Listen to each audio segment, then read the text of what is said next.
Sidang majelis, hadirin sekalian yang kami muliakan.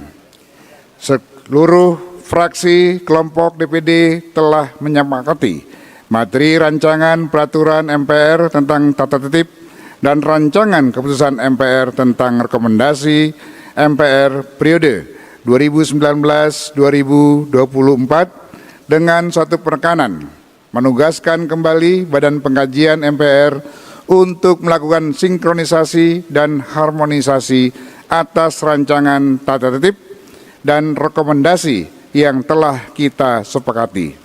Dengan tidak lupa segera melaporkannya kepada pimpinan MPR sebelum akhir masa jabatan 30 September 2024. Apakah dapat disetujui?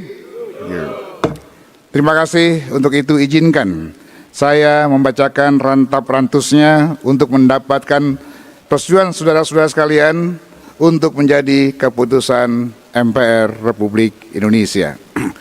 Rancangan Peraturan Majelis Permusyawaratan Rakyat Republik Indonesia nomor 1/9/MPR 2024 tentang tata tertib Majelis Permusyawaratan Rakyat Republik Indonesia, menimbang dan seterusnya, mengingat dan seterusnya, memutuskan menetapkan Peraturan Majelis Permusyawaratan Rakyat Republik Indonesia tentang tata tertib Majelis Permusyawaratan Rakyat Republik Indonesia sebagaimana yang tadi disampaikan oleh Ketua Badan Pengkajian MPR RI dan ditindaklanjuti dengan sinkronisasi dan harmonisasi.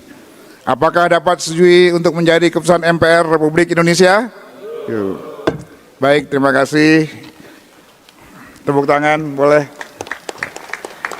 Selanjutnya adalah rancangan keputusan Majelis Permusyawaratan Rakyat Republik Indonesia nomor 3/9 Romawi /MPR RI /2024 tentang rekomendasi MPR Republik Indonesia masa jabatan 2019-2024. Menimbang, mengingat, memperhatikan, memutuskan, menetapkan keputusan Majelis Permusyawaratan Rakyat Republik Indonesia tentang rekomendasi Majelis Permusyawaratan Rakyat Republik Indonesia masa jabatan 2029-2024 sebagaimana disampaikan oleh Ketua Badan Pengkajian MPR tadi. Apakah dapat disetujui menjadi keputusan MPR Republik Indonesia?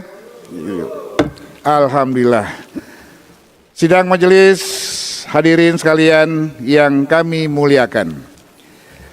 Selanjutnya sebagai bentuk pertanggungjawaban kita bersama dalam mengemban amanat rakyat Indonesia untuk melaksanakan wewenang dan tugas MPR sebagaimana tercantum dalam ketentuan pasal 4 dan pasal 5 Undang-Undang MD 3 serta pasal 5 dan pasal 6 Tata Tertib MPR, izinkan melalui sidang yang terhormat ini, Majelis menyampaikan laporan kinerja selama masa bakti 5 tahun kepada seluruh rakyat Indonesia sebagai pemilik kedaulatan tertinggi. Kita semua menyadari bahwa Indonesia, negeri yang kita cintai ini, dibangun di atas fondasi yang kokoh, yaitu Pancasila, Undang-Undang Dasar 1945, Negara Kesatuan Republik Indonesia, dan Bhinneka Tunggal Ika. Pancasila adalah jiwa dan pandangan hidup kita. Ia mengajarkan kita untuk menghargai perbedaan, menjunjung tinggi nilai-nilai kemanusiaan, dan hidup dalam harmoni. Di tengah keragaman suku, agama, dan budaya, Pancasila telah menjadi pemersatu yang tak tergantikan.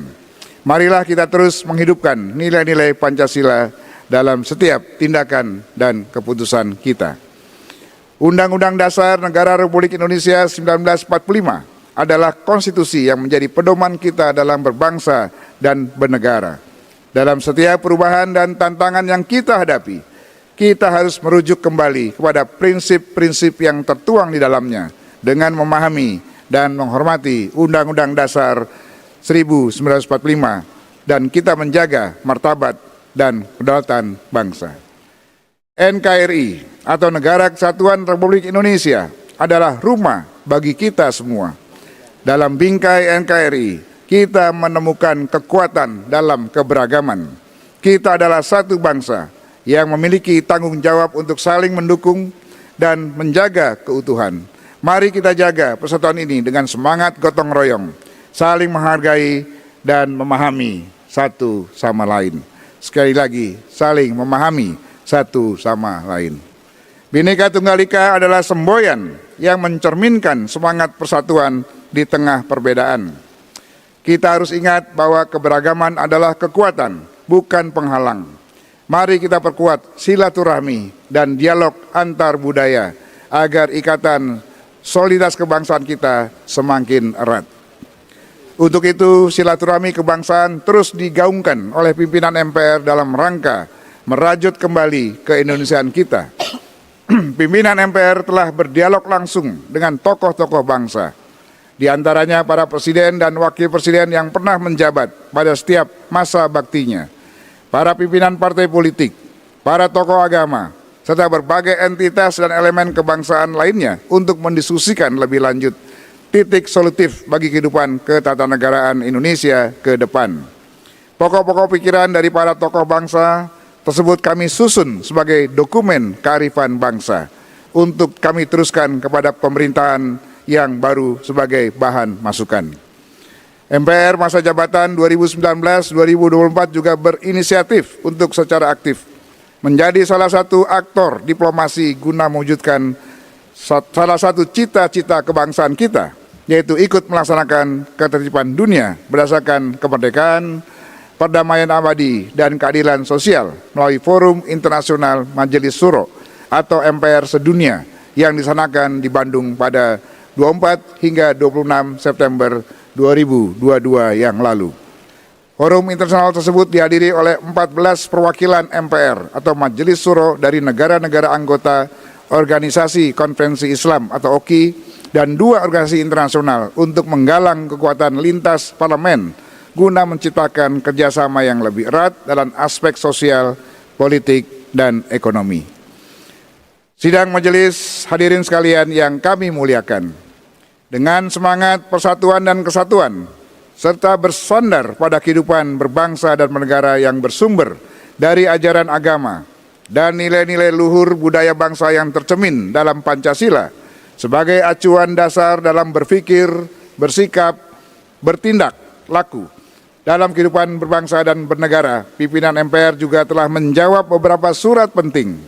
Yang pertama adalah surat dari Menteri Hukum dan HAM tanggal 13 September perihal tindak lanjut berlakunya tidak lanjut berlakunya TAP MPR nomor 33 MPRS 1967.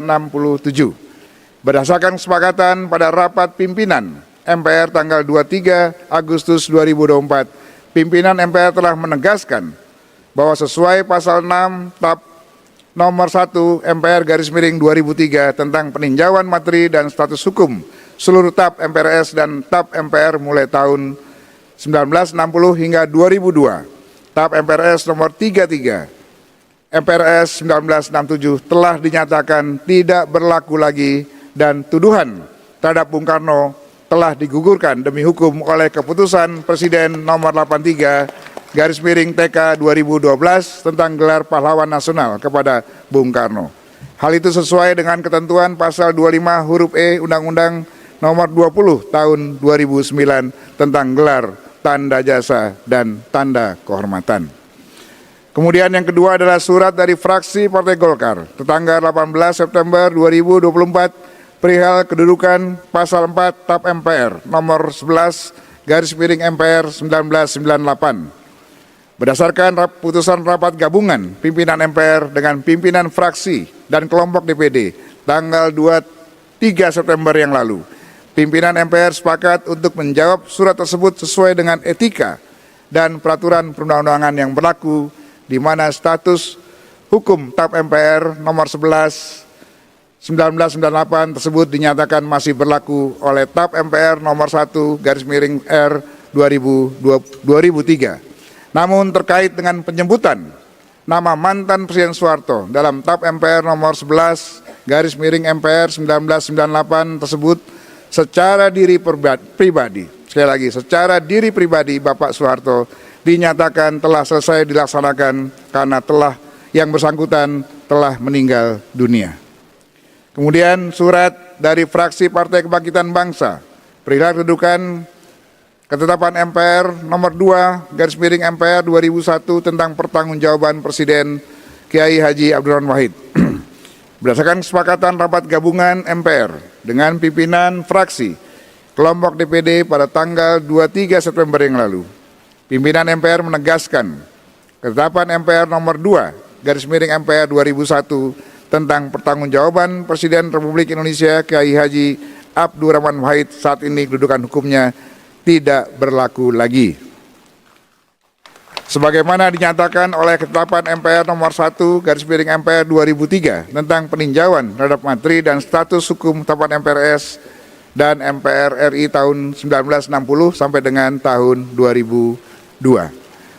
Saudara-saudara sekalian, majelis MPR yang saya hormati, seluruh hal di atas dilaksanakan oleh pimpinan MPR sebagai bagian dari penyadaran kita bersama untuk mewujudkan rekonsiliasi nasional. MPR adalah rumah kebangsaan kita bersama. MPR adalah penjelmaan seluruh rakyat Indonesia. MPR adalah aktualisasi dari permusyawaratan perwakilan seluruh rakyat Indonesia. Sudah sepantasnya dalam kerangka itu MPR merajut persatuan bangsa.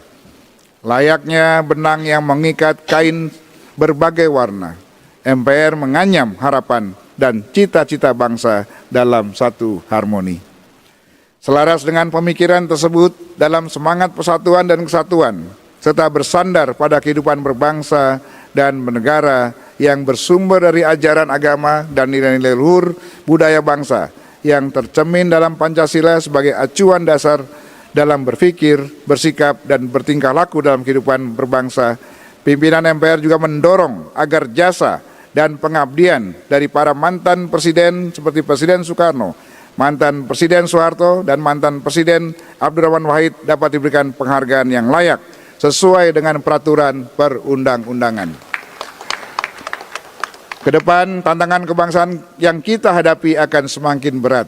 Oleh karenanya kita harus selalu bergandengan tangan untuk Indonesia yang lebih kuat, Indonesia yang lebih hebat. Kita sudah mencanangkan program Indonesia Emas 2045. Pemerintah baru pun telah merencanakan program-program unggulan dan progresif dalam kerangka mewujudkan Indonesia maju yang berporos pada peningkatan kualitas sumber daya manusia unggul. Sidang majelis, hadirin sekalian yang kami muliakan, untuk mensyukuri segala nikmat yang diberikan Tuhan Yang Maha Esa kepada kita semua, serta untuk memberikan kekuatan bagi kita untuk melangkah ke depan, mari sejenak kita berdoa bersama sebelum kita akhiri sidang ini. Download Tribun X sekarang, menghadirkan lokal menjadi Indonesia.